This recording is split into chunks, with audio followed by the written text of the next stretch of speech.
আজ বানিয়েছিলাম আমি লোটে শুটকির পাতুরি।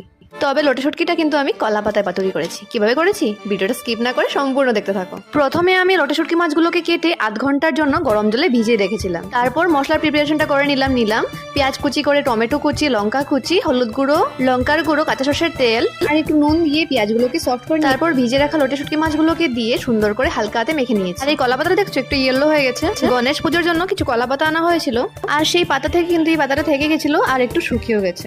पर एक कहावत है ना, रस्सी टूट गई पर बल नहीं टूटा। तो इस सूखे पत्ते में भी लोगों को दिखावे वाला थोड़ा सा बल नजर आ रहा था मुझे, तो इसीलिए इसमें पातुड़ी बना के मैंने इसका पिछवाड़ा ही जला दिया।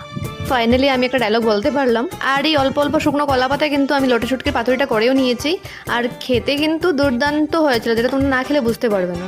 বিশেষ করে কিন্তু লোটে শুটকির আমি মানে পাতুরিটা ভালোবাসি না, কিন্তু আজকের পাতুরিটা খেতে না দারুণ হয়েছিল।